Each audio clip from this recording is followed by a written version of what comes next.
Hi everyone, welcome to my YouTube channel. तो इस video में हम सीटेट पेपर 2 एसएसटी के लिए कुछ प्रीवियस ईयर के प्रश्नों को करने जा रहे हैं, जो कि आने वाला एग्जाम सीटेट जुलाई में होगा। तो उसके लिए सारे क्वेश्चन मोस्ट इंपॉर्टेंट है। तो आप लोग वीडियो पर कंटिन्यू बने रहिएगा, बिना स्किप किए हुए वीडियो को देखिएगा, क्योंकि ये सारे क्वेश्चन जो है तो वेरी इंपॉर्टेंट क्वेश्चन है। आइए देखिए, पहला वाला क्वेश्चन देखते हैं। तो सबसे पहला वाला क्वेश्चन ये है कि बागान जो वाणिज्यिक कृषि का एक प्रकार है को भारी मात्रा में किसकी आवश्यकता होती है। देखिएगा, बागान जो है तो ये वाणिज्यिक कृषि का एक प्रकार है। अब इसको जो है भारी मात्रा में किस चीज़ की आवश्यकता होती है। तो देखिए, पहला वाला ऑप्शन दिया गया है कि भूमि और श्रम का। उसके बाद ऑप्शन नंबर बी है श्रम और पूंजी का। सी वाला ऑप्शन देखिएगा कि भूमि और पूंजी का, तथा डी है केवल पूंजी का। तो देखिएगा कि बागान जो कि एक वाणिज्यिक कृषि का प्रकार है, अब इसे पूछा गया है कि इसको जो है भारी मात्रा में किसकी आवश्यकता होती है। तो इसका राइट आंसर हो जाएगा ऑप्शन नंबर ए कि भूमि और श्रम का। राइट आंसर इसका हो जाएगा ऑप्शन नंबर ए। अब आइए देखिएगा अगला वाला क्वेश्चन। तो नेक्स्ट नंबर क्वेश्चन ये है कि भारतीय उपमहाद्वीप में उन मृत जीव जंतुओं को खाने के बाद गिद्ध किडनी गुर्दे के काम न करने के कारण मरने लगे, जिनका उपचार डांट डांट के साथ किया गया। अब देखिएगा, पूछा गया क्वेश्चन में कि भारतीय उपमहाद्वीप में तो उन मृत जीव जंतुओं को खाने के बाद जो गिद्ध हैं तो उनके किडनी और गुर्दे जो है कि काम न करने के कारण मरने लगे। गिद्धों के जो है तो किडनी और गुर्दे काम न करने के कारण मरने लगे। अब जिनका उपचार डांट डांट के साथ किया गया था। तो देखिएगा, इनका उपचार किसके साथ किया गया था। पहला वाला ऑप्शन है डिक्लोफेनाक के साथ। उसके बाद ऑप्शन नंबर बी है एस्प्रिन के साथ। उसके देखिएगा ऑप्शन नंबर सी है कि आइबोप्रोफेन के साथ, या फिर एल्ड्रिन के साथ। तो देखिएगा कि भारतीय उपमहाद्वीप में जब उन मृत जीव जंतुओं को खाने के बाद गिद्ध के किडनी और गुर्दे के काम न करने के कारण जब मरने लगे, तो उनके उपचार के साथ जो किया गया था तो उसे किया गया डिक्लोफेनाक। राइट आंसर इसका हो जाएगा ऑप्शन नंबर ए। अब आइए देखिएगा अगला वाला क्वेश्चन कि अहमदाबाद सूती वस्त्र उद्योग का गढ़ यानी केंद्र है। देखिएगा, वेरी इंपॉर्टेंट क्वेश्चन है, बहुत ज़्यादा महत्वपूर्ण क्वेश्चन है। अहमदाबाद जो है तो ये सूती वस्त्र उद्योग का गढ़ यानी केंद्र है। अब निम्नलिखित में से कौन सा कारक अहमदाबाद में वस्त्र उद्योग के फैलने फूलने के लिए उत्तरदायी है। देखिएगा, ये वेरी इंपॉर्टेंट क्वेश्चन है। अहमदाबाद को कहा गया है कि अहमदाबाद जो है तो ये सूती वस्त्रों का केंद्र है यानी गढ़ है। सबसे ज़्यादा सूती वस्त्रों का उत्पादन जो होता है तो वो अहमदाबाद में होता है, इसीलिए इसको भारत का मैनचेस्टर कहा जाता है। अब निम्नलिखित में से कौन सा कारक अहमदाबाद में वस्त्र उद्योगों के फलने फूलने के लिए उत्तरदायी है। तो देखिए, पहला वाला ऑप्शन है कि यह कपास की खेती वाले क्षेत्र के पास है। उसके बाद ऑप्शन नंबर बी है कि तूतीकोरिन पत्तन तक पहुँचना आसान है, या सी है कि भारत सरकार की औद्योगिक नीति के कारण, तथा डी है कि सस्ते दामों पर श्रम शक्ति की उपलब्धता के कारण। तो देखिए कि अहमदाबाद सूती वस्त्रों का तो ये उद्योग का गढ़ केंद्र है। अब इसमें पूछा गया है कि निम्नलिखित में से तो कौन सा कारक अहमदाबाद में वस्त्र उद्योगों के फलने फूलने के लिए उत्तरदायी है। तो इसका राइट आंसर हो जाएगा ऑप्शन नंबर ए कि यह कपास की खेती वाले क्षेत्र के पास है। सही उत्तर इसका हो जाएगा ऑप्शन नंबर ए। अब चलिए देखिएगा अगला वाला क्वेश्चन। नेक्स्ट नंबर क्वेश्चन ये है कि पवन क्रियाएं छत्रक शैल बनाती हैं जो प्रायः डाट डाट में पाए जाते हैं। तो आइए देखिएगा कि पवन क्रियाएं जो हैं तो ये छत्रक शैल का निर्माण करती हैं, छत्रक शैल बनाती हैं। तो पूछा गया है इसमें कि जो प्रायः डाट डाट में पाए जाते हैं यानी किस में पाए जाते हैं। तो देखिए, पहाड़ों में पाए जाते हैं, या पठारों में, या रेगिस्तानों में, या उष्णकटिबंधीय तटीय क्षेत्रों में। तो देखिए कि पवन क्रियाएं जो हैं तो ये छत्रक शैल बनाती हैं जो प्रायः पाए जाते हैं रेगिस्तानों में। राइट आंसर इसका हो जाएगा ऑप्शन नंबर सी। अब देखिएगा नेक्स्ट वाला क्वेश्चन देखते हैं कि बुद्ध द्वारा लालसाओं व इच्छाओं की तृष्णा को निम्नलिखित में से क्या बताया गया है। यानी बुद्ध के द्वारा जो है तो जो इंसानों के अंदर में लालसा और तृष्णा होती है तो इसे क्या बताया गया है कि बुद्ध द्वारा लालसाओं व इच्छाओं की तृष्णा को तो निम्नलिखित में से क्या बताया गया है।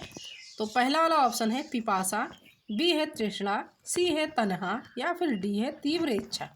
तो आइए देखिए कि बुद्ध द्वारा लालसाओं व इच्छाओं की तृष्णा को जो है तो इसे बताया गया है तन्हा। राइट आंसर इसका हो जाएगा ऑप्शन नंबर सी। अब चलिए देखिएगा अगला वाला क्वेश्चन। नेक्स्ट नंबर क्वेश्चन ये है कि संस्कृत को जिस भाषा परिवार का हिस्सा माना जाता है उसे डाट डाट कहते हैं। तो देखिए कि संस्कृत को जिस भाषा परिवार का हिस्सा माना जाता है तो उसे हम क्या कहते हैं। तो देखिएगा पहले वाले ऑप्शन में दिया गया है कि भारत आर्य, यानी संस्कृत को जिस भाषा परिवार का हम हिस्सा मानते हैं तो उसे भारत आर्य कहा जाता है, या फिर भारत यूनान कहा जाता है, या भारत यूरोप कहा जाता है, या फिर भारत अरब कहा जाता है। तो देखिएगा कि संस्कृत को जिस भाषा परिवार का हम हिस्सा मानते हैं तो उसे कहा जाता है भारत यूरोप। राइट आंसर इसका हो जाएगा ऑप्शन नंबर सी। अब आइए देखिएगा अगला वाला क्वेश्चन कि लोकसभा के लिए कितने सदस्य मनोनीत हो सकते हैं। आइए देखिएगा कि लोकसभा के लिए जो है तो कितने सदस्य जो है मनोनीत किए जाते हैं। तो पहला है कि एक भी नहीं, बी है 2, सी वाला ऑप्शन है कि 4 तथा डी है 12। तो देखिएगा कि लोकसभा के लिए जो है तो 2 सदस्यों को मनोनीत कर सकते हैं, 2 सदस्य जो हैं तो वो मनोनीत हो सकते हैं। राइट आंसर इसका हो जाएगा ऑप्शन नंबर बी। अब देखिएगा नेक्स्ट वाला क्वेश्चन देखते हैं। तो नेक्स्ट नंबर क्वेश्चन ये है कि निम्नलिखित में से किस पंथ पर आदिवासी प्रभाव परिलक्षित होता है। तो देखिएगा कि पूछा गया है कि किस पंथ पर जो है तो आदिवासी प्रभाव परिलक्षित होता है। तो पहला वाला ऑप्शन है कि वेंकटेश्वर पंथ पर, या फिर ऑप्शन नंबर बी है कि जगन्नाथ पंथ पर, या सी वाला ऑप्शन देखिएगा कि विश्वनाथ पंथ पर, या फिर डी है कि अमरनाथ पंथ पर। तो देखिएगा इसमें पूछा गया है कि किस पंथ पर आदिवासी प्रभाव जो है तो वो परिलक्षित होता है, तो ये होता है जगन्नाथ पंथ पर। राइट आंसर इसका हो जाएगा ऑप्शन नंबर बी। अब आइए देखिएगा अगला वाला क्वेश्चन। नेक्स्ट नंबर क्वेश्चन ये है कि उस देश का नाम बताइए जहां सबसे पहला जल विद्युत संयंत्र स्थापित किया गया था। देखिएगा पूछा गया है कि उस देश का नाम बताइए कि जहां पर सबसे पहला जल विद्युत संयंत्र स्थापित किया गया था। तो देखिए कि सबसे पहला जल विद्युत संयंत्र जो है तो किस देश में स्थापित किया गया था। तो आइए ऑप्शन में चेक करिएगा कि नॉर्वे में, या फिर देखिए कि ब्राज़ील में, या अगला वाला ऑप्शन है कि संयुक्त राज्य अमेरिका में, या फिर रूस में।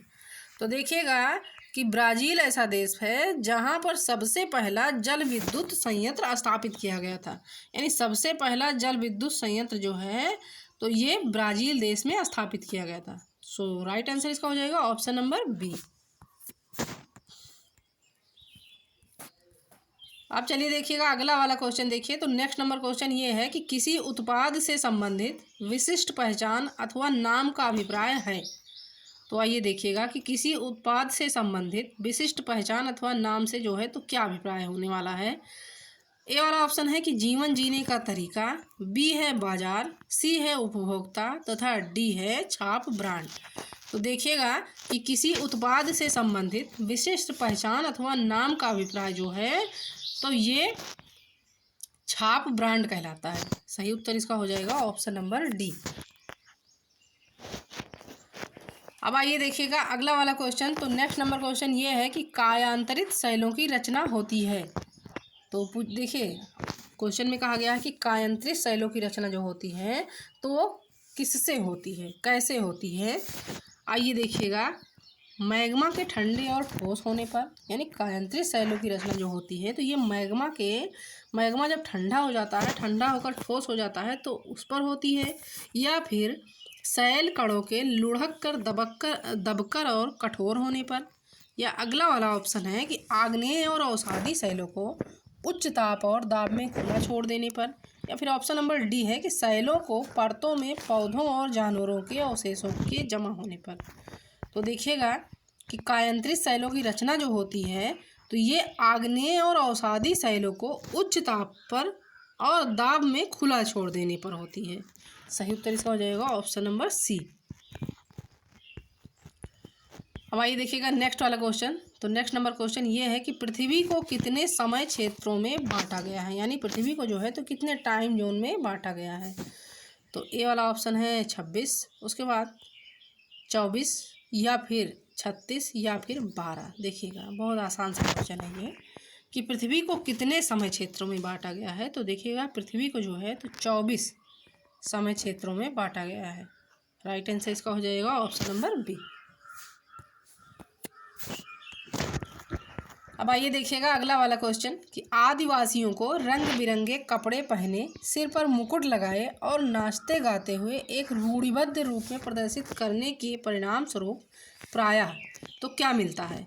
आदिवासियों को जो है तो रंग बिरंगे कपड़े पहने और सिर पर मुकुट लगाए और नाचते गाते हुए एक रूढ़िबद्ध यानी उनके ऊपर एक रूढ़िबद्ध धारणा प्रदर्शित किया गया है, तो उसका परिणाम स्वरूप जो है तो वो प्रायः क्या होता है।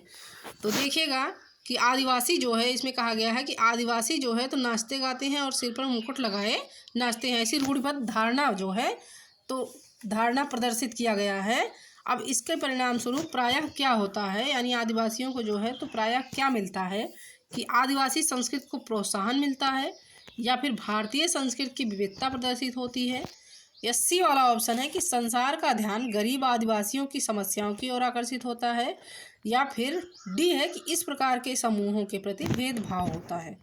तो देखिएगा आदिवासियों को रंग बिरंगे कपड़े पहने और सिर पर मुकुट लगाए तथा नाचते गाते हुए एक रूढ़िबद्ध रूप में प्रदर्शित करने के परिणाम स्वरूप जो प्रायः होता है तो वो यही होता है कि इस प्रकार के समूहों के प्रति भेदभाव होता है। राइट आंसर इसका हो जाएगा ऑप्शन नंबर डी। अब देखिएगा नेक्स्ट वाला क्वेश्चन। तो नेक्स्ट नंबर क्वेश्चन ये है कि शिक्षा का अधिकार अनुच्छेद 21 यानी आर्टिकल 21 के अंतर्गत एक मौलिक अधिकार है जो जीवन का अधिकार है। यानी शिक्षा का अधिकार अनुच्छेद 21 के अंतर्गत जो एक मौलिक अधिकार आपको प्राप्त है जो कि जीवन का अधिकार से संबंधित है। क्योंकि शिक्षा क्या है, पूछा गया है कि शिक्षा के अधिकार आर्टिकल 21 के अंतर्गत एक मौलिक अधिकार है जो कि जीवन का अधिकार है, अब से संबंधित है। तो ये क्योंकि देखिएगा कि क्योंकि ये संबंधित क्यों है कि शिक्षा जीवन है, या फिर सभी व्यक्तियों को शिक्षा का अधिकार नहीं है, या अगला है कि शिक्षा गरिमामय जीवन जीने में सहायता करती है, या फिर केवल शिक्षित व्यक्तियों को जीवन का अधिकार है। तो देखिएगा कि शिक्षा का अधिकार अनुच्छेद 21 यानी शिक्षा का अधिकार आर्टिकल 21 के अंतर्गत एक मौलिक अधिकार है जो जीवन का अधिकार कहा जाता है। अब ये संबंधित है कि शिक्षा गरिमामय जीवन जीने में सहायता करती है। यानी अगर आप शिक्षित रहेंगे तो आप अपने उचित अनुचित हर चीज़ का फैसला लेने में सक्षम रहेंगे। आप जो है तो यही कहा गया है कि शिक्षा जो है तो ये गरिमामय जीवन जीने में सहायता करती है। तो इसका राइट आंसर हो जाएगा ऑप्शन नंबर सी।